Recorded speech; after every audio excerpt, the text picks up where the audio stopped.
마태복음 13장 1절에서 9절입니다. 한 절씩 봉독합니다. 그날 예수께서 집에서 나가사 바닷가에 앉으시매 그 무리가 배로 모여들거늘 예수께서 배에 올라가 앉으시고 온 무리는 해변에 서 있더니 예수께서 비유로 여러 가지를 그들에게 말씀해 이르시되 씨를 뿌리는 자가 뿌리러 나가서 뿌릴새 덜어는 길가에 떨어짐에 새들이 와서 먹어버렸고 덜어는 흙이 얕은 돌밭에 떨어짐에 흙이 깊지 아니하므로 곧 싹이 나오나 해가 져둔 후에 타서 뿌리가 없으므로 말랐고 덜어는 가시떨기 위에 떨어짐에 가시가 자라서 기운을 막았고 덜어는 좋은 땅에 떨어짐에 어떤 것은 100배 어떤 것은 60배 어떤 것은 30배 결실을 하였느니라.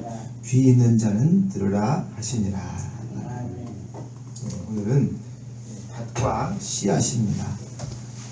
오늘 말씀을 통해서 우리도 좋은 밭이 될 수 있으면 좋겠습니다. 성경 다음으로 많이 읽힌 책 중에서 우리 성도들에게 많은 은혜를 또 우리 믿지 않는 자들에게 믿음을 주었던 책이 있는데 그게 뭐냐면 바로 철로역정이라고 하는 책입니다. 존 버년의 작품이죠. 근데 이 존 버년이 이 책을 쓰기 전에는요, 그는 주일이면 교회 나가는 사람이었어요. 근데 교회 나가서 마음에 감동도 없고 기쁨도 없고 또 하나님의 말씀에 대한 확신도 없었습니다. 정말 하나님이 계신가? 그리고 예배를 드릴 때도 형식적인 예배만 드렸어요. 그런데 어느 날 왜 나에게는 확신도 없고 기쁨도 없는 것일까라고 이제 의문을 갖게 됐어요. 교회 나가도 기쁘지 않고 예배 드려도 찬송해도 확신이 없고 주님이 계신지 안 계신지 마음 가운데 그런 기쁨이 없는 거예요. 그래서 진지하게 고민하기 시작했습니다. 그리고 또 가서 예배 드릴 때마다 하나님, 나는 주님이 계신지 안 계신지 확신도 없고 예배 드릴 때 기쁨도 없습니다. 왜 그럴까요? 하면서 막 기도하기 시작했어요. 그리고 막 고민하다가 마태복음 13장을 읽게 되었습니다. 바로 오늘 우리가 읽은 말씀이죠. 밭과 씨앗에 관한 예수의 말씀이 그 마음속에 딱 들어오기 시작했어요. 그리고 그 말씀을 읽다가 깨달았습니다. 내가 왜 확신도 없고 기쁨이 없을까? 하나님 말씀은 씨앗이고 사람은 마음밭인데 내 마음밭이 하나님 말씀을 받아들이지 않았기 때문이구나. 내 마음이 길가밭이었구나 하고 알게 된 거예요. 그래서 교회에 앉아 나와서 있고 예배를 드린다고 하지만 말씀이 전혀 들어오지 않고 그리고 그 말씀이 내 안에서 열매를 맺지 못하고 있구나. 왜냐하면 내가 길가밭이구나. 그래서 그때 기도했답니다. 하나님, 저도 좋은 밭이 되고 싶습니다. 기도했다는 거예요. 그래서 뭐예요? 믿음이 자라서 지금 좋은 번역이 뭘 썼다고요? 전 세계적으로 유명한 책 철로역정을 썼다고 하는 거죠. 부모는요, 자녀가 좋은 사람 되기를 바랍니다. 대한민국 백성은 우리나라가 다 좋은 나라 되기를 바라겠죠? 그럴 거예요. 또 지금 여기 나와 있는 우리 성도님만이 아니라 우리 만나교회 성도들은 우리 만나교회가 다 좋은 교회가 되기를 바랄 겁니다. 그렇죠? 그러면 하나님은 어떠실까요? 하나님은 믿는 백성들을 바라볼 때 좋은 백성이 또 좋은 자녀가 되기를 바라실 겁니다. 우리 마음밭이 좋은 밭이 되기를 주님은 원하실 거예요. 미국의 한 심리학자는요, 사람은 자기 마음의 자세를 바꿈으로써 그 인생도 새롭게 바꿀 수 있다. 그렇게 말했습니다. 그러니까 마음이 중요하다는 거죠. 마음의 자세가. 뿐만 아닙니다. 성경 말씀 잠언서 4장 23절에도 이렇게 말씀합니다. 무릇 지킬 만한 것보다 더욱 내 마음을 지켜라. 생명의 근원이 이에서 남입니다. 생명의 근원이 우리 마음에 있다는 거예요. 제가 아까 말씀드렸던 한 학생도 이제 고3인데 학교도 안 나가고 친구도 만나기 싫고 막 그런 상황이에요. 아무도 자기 마음 알아주는 사람이 없고 그래가지고는 결국은 집에다가 문자를 나 죽고 싶어요 이러고 문자를 보냈다. 왜 그럴까요? 마음부터, 그죠? 마음 깊은 곳에서부터 외로움이 있고, 근데 그걸 견딜 수가 없으니까 죽고 싶어요. 학교 나가도 행복하지가 않아요. 뭐 이러는 거죠.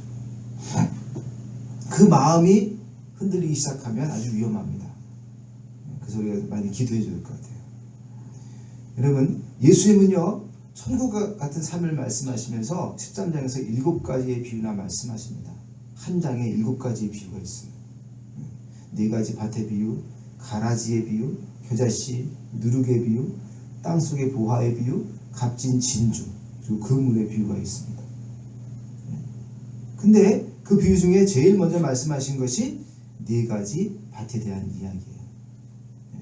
이 말씀 속에서 평범한 진리, 밭과 씨앗에 대한 평범한 진리이지만 이걸 통해서 우리가 은혜 받고 또 우리 마음가운데 진짜 하나님의 복이 또 진짜 아름다운 마음밭이 기경되기를 바랍니다.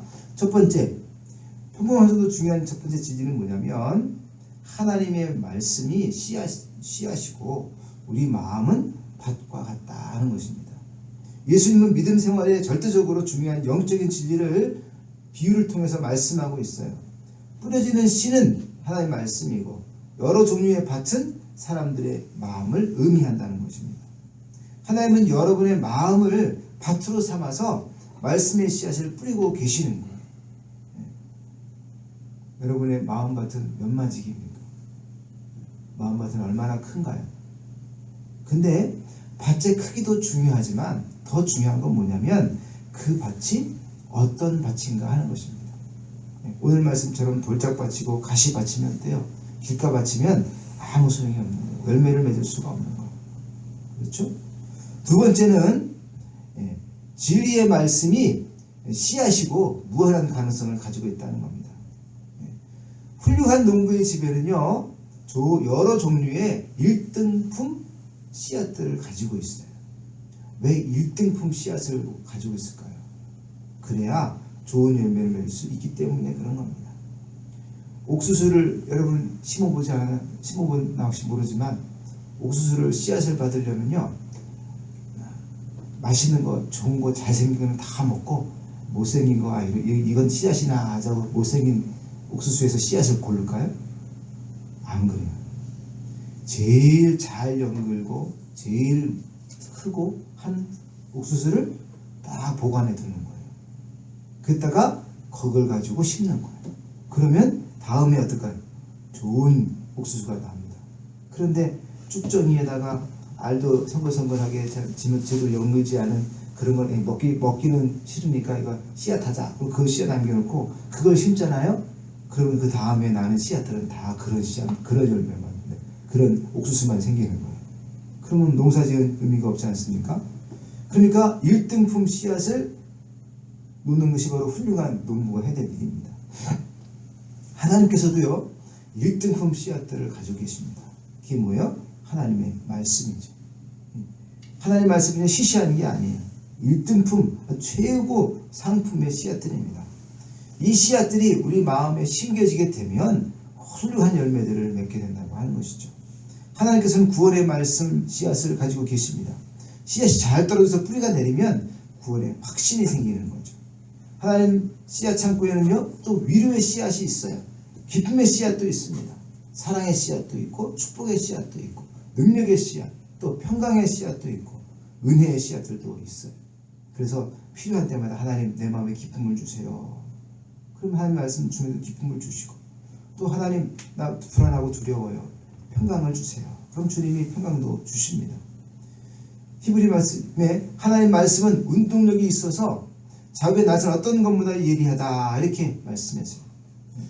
말씀 씨앗이 우리 마음에서 싹이 나기 시작하면 그것이 자라서 열매를 맺고, 여러분 길가에 가다 보면 아스팔트 틈바구니 속에서, 시멘트 틈바구니 속에서 막 씨앗들이 싹이 나서 자라는 거 볼 수 있죠.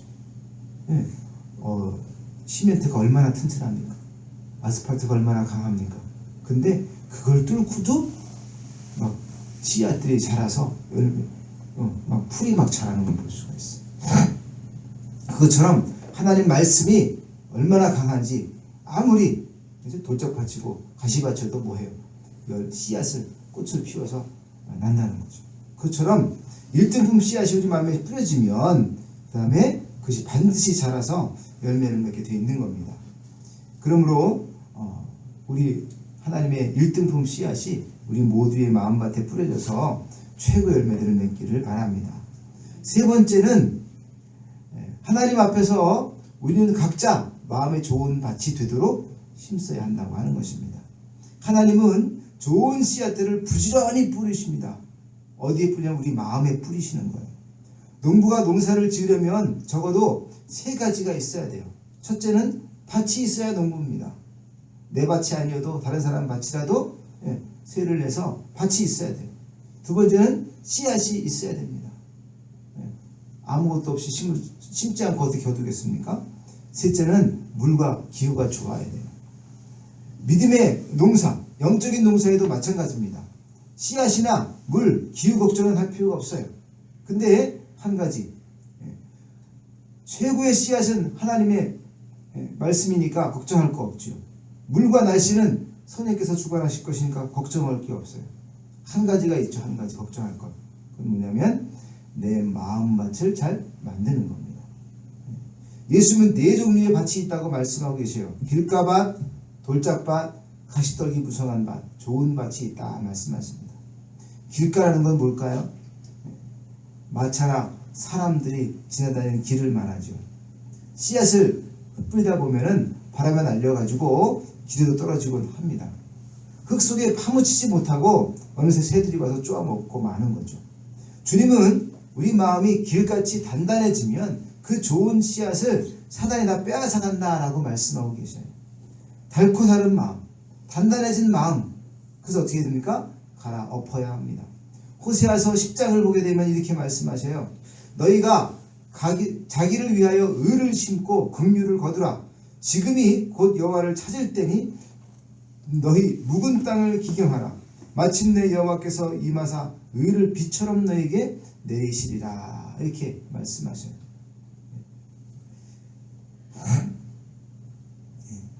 그러므로 우리 마음밭을, 단단한 마음밭을 갈아엎어서 부드럽게 해야 됩니다. 두 번째, 돌짝밭이 있습니다. 흙이 있지만 돌이 너무 많은 거예요. 뿌리가 처음에는 따뜻하니까 잘 내리죠. 근데 조금 있으면 낮에 되면 너무 뜨거워가지고 뿌리가 말라버려요. 그래서는 시들어 버립니다. 곧 말라 죽게 되는 거죠. 우리 마음에 남아있는 환난과 핍박들이 있어요.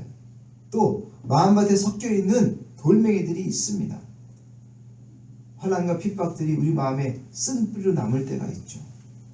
그것 때문에 원망과 불평이 우리 마음에 자리 잡을 때가 있습니다. 그런 돌멩이들이 우리 마음에 있는 거죠. 그러면 어떻습니까? 그 돌멩이 때문에 우리 믿음이 자라지 못하고 말라버리게 됩니다. 그러므로 우리 마음에 있는 과거의 쓴뿌리들을 걸러서 뽑아내고 또 원망과 불평이라고 하는 돌멩이들을 걷어내야 됩니다. 그리고 감사라고 하는 좋은 옥토로 채워야 하는 거예요. 세 번째는 가시덤불로 뒤덮인 밭이 있습니다. 가시덤불이 뒤덮여 있으면 나뭇가지와 잎이 무성하게 뻗어나갈 수가 없습니다. 가시에 찔려가지고 다 상해서 금방 시들어 버리는 거죠. 예수님은 우리가 가지고 있는 쓸데없는 염려와 근심, 유혹들이 가시덤불이라고 말씀하고 계십니다. 성의의 불로 태워버리든지 걷어내 버려야 됩니다. 요한복음 14장 1절에 너희는 마음에 근심하지 말라. 하나님을 믿으니 또 나를 믿으라. 이렇게 말씀하셔요. 근심하지 말아야 됩니다. 또 빌립보 4장 6절 7절에 아무것도 염려하지 말고 오직 모든 일에 기도와 간구로 너희 구할 것을 감사함으로 하나님께 아뢰라. 그리하면 모든 지각에 뛰어난 하나님의 평강이 그리스도 예수 안에서 너희 마음과 생각을 지키시리라. 이렇게 말씀하셔요. 근심, 염려, 걱정, 이거 뭐예요? 하나님께 맡기고 너희는 감사를 품어라. 이렇게 얘기하시는 거예요. 네 번째, 좋은 밭입니다. 좋은 밭에 최고의 품질의 씨앗이 떨어지게 되면 100배의 결실을 맺게 되는 겁니다. 좋은 토양의 교회도 있지만 아주 거친 가시덤불 같은 그런 토양의 교회도 있어요. 우리 교회는 좋은 토양을 소유하고 있는 교회입니까? 아멘. 네, 아멘. 그렇습니다. 왜요? 우리 만나게 성도는 다 마음밭이 아주 감사로 넘치는 것 같아요. 그렇죠? 하나님 말씀의 씨앗이 많은 열매를 맺는 겁니다. 우리 교회가 좋은 밭이라고 하는 것은 성도 한 사람 한 사람이 다 좋은 밭을 소유하고 있다고 하는 것이죠. 주님은요, 밭에 따라서 그 결실이 100배, 60배, 30배의 차이가 있다고 말씀하고 계십니다. 어떻게 해야 더 좋은 밭의 소유자가 될 수 있을까요? 예배 드리러 올 때 마음을 잘 기경해서 준비해야 됩니다. 주일 예배에 집중해야 돼요. 예배하는 시간에 말씀을 잘 주의 깊게 들어야 됩니다. 목회자보다 더 중요한 게 뭡니까? 하나님의 말씀입니다. 그렇죠? 그러니까 목회자에게 집중하거나 강단, 또 교회의 환경에 집중하는 것이 아니라 선포되어지는 하나님 말씀을 귀하게 받아들이고 거기에 집중을 해야 됩니다. 전하는 사람이나 듣는 사람이나 똑같이 다 하나님 말씀으로 받고 귀하게 받아야 돼요. 내가 말씀을 판단하면 안 됩니다. 하나님의 말씀이 나를 판단하고 교정해야 되는 거예요. 그것은 마치 보습이 밭을 깊게 갈아엎는 것처럼 하나님 말씀이 우리 마음 깊은 곳을 갈아엎도록 해야 됩니다. 근데 그런 길이 뭐냐? 바로 자기를 부인하는 과정이 있는 거예요. 그렇게 하나님 말씀이 내 마음밭을 갈아엎어야 그래야 좋은 밭이 되는 겁니다. 그런데 그게 아니라 하나님 말씀을 내 마음대로 판단하고 좋은 것은 취하고 아이 저건 아닌 것 같아 하고 튕겨내고 그러면 내 마음밭이 길가밭처럼 되고 마는 거예요. 길가밭이 아니라 어떤 말씀이 선포되든지 간에 저 말씀대로 살아야지. 아, 하나님 말씀이 너무나 귀하구나 하고 그 말씀을 자꾸 마음 깊은 곳에 받아들여야 돼. 그래서 비가 많이 내리면 땅이 물러지게 되면 쉽게 갈아엎을 수 있는 것처럼 하나님 말씀이 자꾸 심겨져서 우리 마음이 부들부들해져 가지고, 그렇죠? 그래서 깊게 갈아엎을 수 있도록 돼야 됩니다. 우리 마음 가운데 이런 마음이 있으면 안 됩니다. 아, 저 말씀은 아무개에게 필요한 말씀이구나. 저 말씀은 누구누구에게 필요한 말씀이구나. 이런 말씀 마음으로 가지고 있으면 안 됩니다. 다른 사람에게나 필요한 말씀이다 라고 생각하면 안 돼요. 또 우리 이영희 씨처럼 너나 잘하세요 이런 마음으로 받아들이면 안 돼요. 하나님 말씀이 선포하고 있는데 말씀 선포하시는 목사님이나 잘하세요 이러시면 안 되겠죠. 그렇죠? 네. 말씀을 들을 때 그것을 어떻게 하냐면 내 것으로 받아야 됩니다. 아, 오늘 나에게 말씀하시는구나. 어린 나지만 하나님이 나에게 말씀하시는구나. 이렇게 생각해야 되는 거죠. 그리고 그 말씀을 마음에 품어야 됩니다. 그리고 자꾸 되새겨야 돼요. 그래서 우리가 매주 주일마다 암송하려고 애를 쓰죠. 하나님 말씀을 내 마음에 품어야 돼요. 그래서 되새김질을 해야 돼요. 그리고 실천할 수 있어야 됩니다. 우리 만나기에 온 성도가 모두 다 좋은 밭의 소유자가 되시기를 바랍니다. 그래서 많으면 그죠? 100배, 그죠? 또 웬만하면 60배, 아무리 적어도 30배 그런 결실들을 풍성하게 맺으시기를 간절히 축원합니다. 아버지 하나님, 예배를 드려도 찬송을 해도 말씀을 들어도 왜 기쁨이 없는지, 아버지여 왜 확신이 없는지 이 시간 깨달았습니다. 하나님, 말씀이 문제가 아니라 내 마음밭이 문제였습니다. 하나님, 돌짝밭입니까? 근심과 걱정이 있습니까? 염려가 있습니까? 아버지님, 뿌리 뽑아 주시옵시고 걷어가 주시옵소서. 아버지, 왜 우리 마음밭이 가시밭이어서 늘 염려하며 고민했습니까? 하나님, 염려의 뿌리를 뽑아서 걷어가 주시기를 간절히 원하옵나이다. 세상의 유혹 아버지 물리칠 수 있게 해주시옵시고 우리 마음밭이 길가밭이 되어서 하나님 말씀 받아도 튕겨내고 하나님 말씀을 내 마음으로 판단하지 않게 해주시옵소서. 오직 주의 말씀이 내 마음을 판단하여 갈아엎어서 부드럽게 옥토로 만들어주시기를 간절히 원하옵나이다.